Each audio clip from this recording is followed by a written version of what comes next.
எசேக்கியேல் 37வது அதிகாரம் அதனுடைய 11வது வசனம். அப்பொழுது அவர் என்னை நோக்கி, மனுபுத்திரனே, இந்த எலும்புகள் இஸ்ரவேல் வம்சத்தார் அனைவருமே, இதோ அவர்கள் எங்கள் எலும்புகள் உலர்ந்து போயிற்று, எங்கள் நம்பிக்கை அற்று போயிற்று, நாங்கள் அறுப்புண்டு போகிறோம் என்கிறார்கள். இந்த நாளில் என்னை கேட்டுக்கொண்டிருக்கிற ஒவ்வொருவருக்கும் இயேசு கிறிஸ்துவின் நாமத்திலே சொல்லுகிற வார்த்தை இதுதான். இங்கே உலர்ந்த அனுபவம் என்று ஒரு காரியத்தை சொல்லப்பட்டிருக்கிறது. எது உலர்ந்த அனுபவம் தெரியுமா?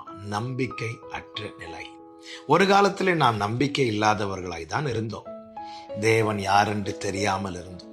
காணியாட்சிக்கு புறம்பானவர்களாய் இருந்தோம். வாக்கு தத்தத்துக்கு அந்நியராய் இருந்தோம். நமக்கு இயேசு யாருன்னு ஒரு காலத்துல தெரியாது. இப்படி ஒரு வசனம் உண்டென்று தெரியாது. நித்தியம் உண்டென்று தெரியாது. வாக்கு தத்தம் உண்டென்று தெரியாது.